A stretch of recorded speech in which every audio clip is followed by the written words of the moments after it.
A visão ditatorial explícita nas passadas de pano de Lula para Maduro ao receber o presidente da Espanha no Brasil, a chaminé ambulante de Alexandre de Moraes e os embates de André Mendonça com outros ministros em um julgamento importantíssimo no STF. Tudo isso no vídeo de hoje. Vem comigo. Lula recebeu nessa quarta em Brasília o presidente de governo da Espanha, Pedro Sánchez, e a coisa já começou muito errada antes mesmo de Lula entrar para a reunião. Ao dar uma rápida palavrinha para a imprensa, Lula foi questionado sobre as eleições na Venezuela, que tiveram sua data confirmada para 28 de julho, que coincidentemente é o aniversário de Hugo Chávez. Só que apesar dessa data marcada, até o momento não há oposição a Maduro, o grande amigo de Lula, na disputa. O principal nome da oposição a Maduro no país, e também vencedora das eleições primárias no ano passado, Maria Corina Machado, foi tornada inelegível pela Controladoria Geral venezuelana, ainda no ano passado, no mesmo dia em que Bolsonaro foi condenado à inelegibilidade aqui no Brasil. Em janeiro desse ano já, a Suprema Corte venezuelana, ligada a Maduro, obviamente, confirmou essa inelegibilidade. O outro nome forte para disputar essas eleições contra Maduro era Rocío San Miguel, advogada e especialista em questões militares. Mas era, não é mais, porque agora em fevereiro de 2024 ela foi presa pelo regime venezuelano por terrorismo, traição à pátria e conspiração. Aliás, não apenas presa, os advogados dela e a ONG de defesa dos direitos humanos Provea falam em desaparecimento forçado de Rocío e de membros da sua família, uma prática que já é bem antiga no regime Maduro. Enfim, voltando agora a Lula, nessa rápida conversa com a imprensa antes da reunião sobre as eleições na Venezuela, ele disse isso aqui. Presidente, o senhor confia que vai ser justa a eleição lá? Olha mesmo, o que eles me disseram na reunião que eu tive lá na CELAC é que vão convidar olheiros, sabe, do mundo inteiro. Pronto, o presidente chegou, gente, o primeiro-ministro chegou. Mas se o candidato à oposição tiver o mesmo comportamento que o nosso aqui, pronto, sabe, nada vale. Obrigado.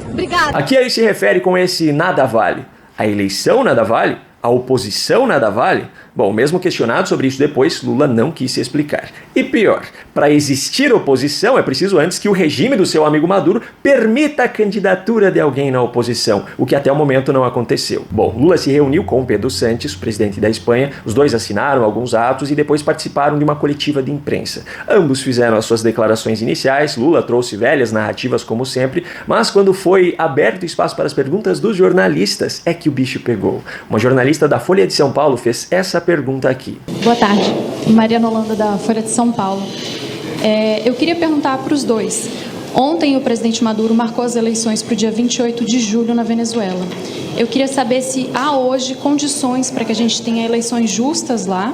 E, presidente Lula, o senhor falou há pouco com a gente ali rapidinho e fez um paralelo entre a oposição do Brasil e da Venezuela. Queria que o senhor explicasse um pouquinho melhor isso. Obrigada. Lula já começou a resposta fazendo o mesmo tipo de negação que ele fez ao dizer que não usou a palavra holocausto naquela polêmica declaração lá na Etiópia. Primeiro, eu não fiz uma ligação entre a situação da Venezuela e do Brasil.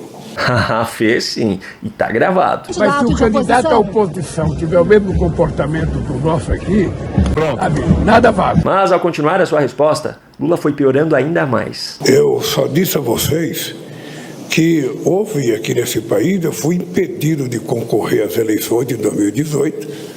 Ao invés de ficar chorando, eu indiquei um outro candidato e disputou as eleições. Sobre isso, primeiro, chorando ele realmente não ficou. Ele ficou espumando de raiva. Tanto que os seus planos de vingança contra os integrantes da Lava Jato, que sempre ficaram muito claros nos discursos de Lula, estão em andamento até hoje. Segundo, não é que Lula foi impedido de disputar as eleições de 2018. Ser impedido de disputar as eleições é estar inelegível por decisão da Justiça Eleitoral. Lula era preso por crimes julgados na Justiça Comum e só saiu de lá por conta da decisão monocrática de um ministro do Supremo Tribunal Federal que chegou ao cargo por indicação da companheira de partido de Lula, Dilma Rousseff. E terceiro, Maria Corina Machado já respondeu a essa declaração de Lula, dizendo que Lula valida os abusos de Maduro, um autocrata que viola a Constituição e o Acordo de Barbados. Mas voltando à coletiva de imprensa, Lula ainda continuou a sua resposta.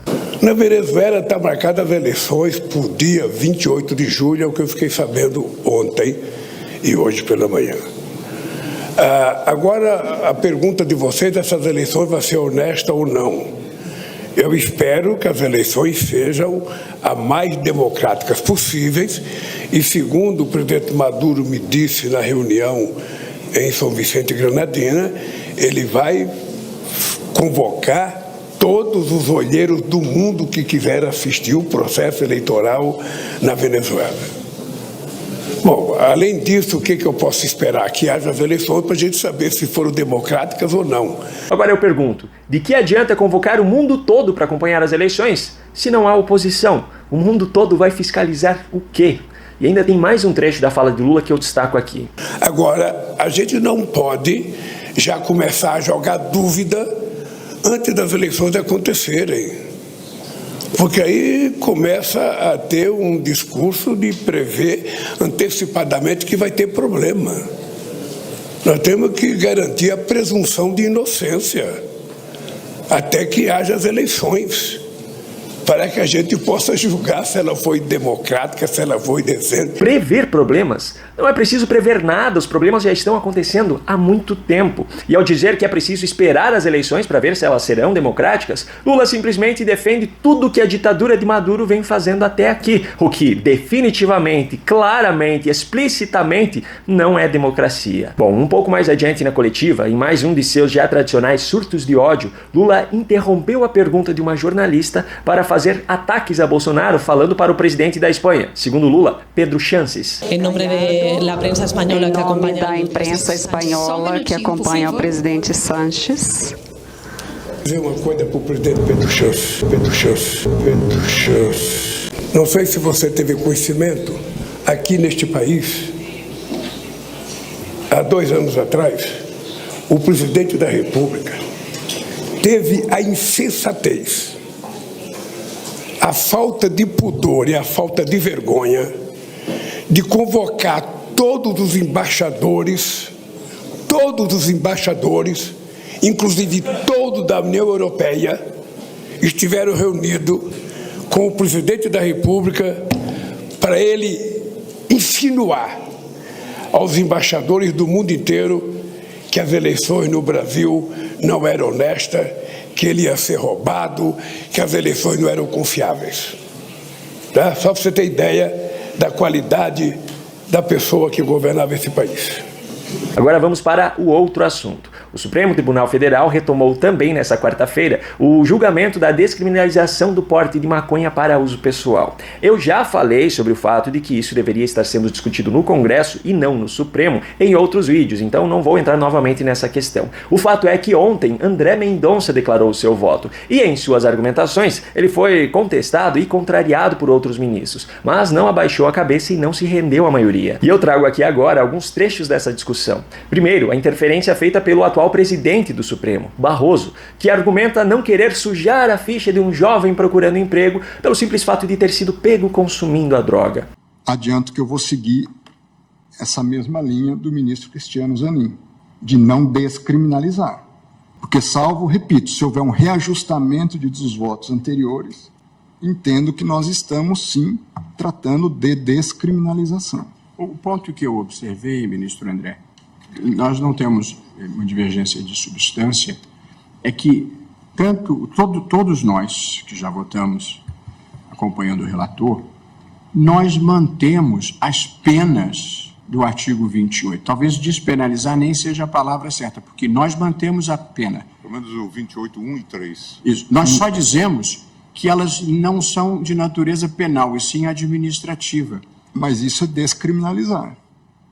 Eu estou tirando o ilícito penal, passando para um ilícito administrativo. Certo, mas com qual consequência prática que não seja quebrar a primariedade desse jovem, geralmente são jovens? Eminente ministro Luiz Roberto Barroso, primeiro, há sim a retirada de uma pena, que é a prestação de serviço à comunidade. Sim. Sob a minha ótica, tem uma finalidade propedêutica e preventiva importante.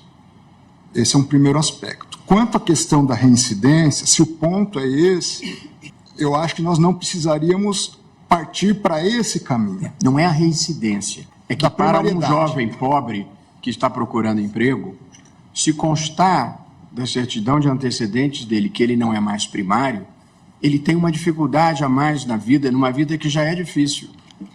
Quanto a isso, eu também não teria divergência. O artigo 28, parágrafo 4º, diz que, em caso de reincidência, as penas previstas no incisos 2 e 3 do caput, ou seja, em caso de perda da primariedade. Eu não estou falando de reincidência, estou falando para a vida normal. Quer dizer, ele quer um emprego, e aí vão pedir a certidão dele de bons antecedentes e vai constar um registro penal por drogas. E por via de consequência, a vida dele está prejudicada. Ah, faça-me o favor. Se o jovem não quer ter a sua vida prejudicada pela existência de um antecedente criminal, é simples. Não consuma essa substância. Qualquer cidadão brasileiro sabe que isso não é permitido. A partir do momento em que, mesmo sabendo que é proibido, esse jovem decide mesmo assim consumir, ele está assumindo a responsabilidade sobre as consequências da sua escolha. Ponto. Enfim, o julgamento foi novamente suspenso porque dessa vez Dias Toffoli pediu vista. A discussão não acabou ainda, eu ainda tenho mais coisas para mostrar, só que antes eu trago aqui o principal argumento usado por Dias Toffoli. Eu, sinceramente, não tenho a mínima ideia do que é capaz de ser lícito ou ilícito em termos de quantidade de utilização.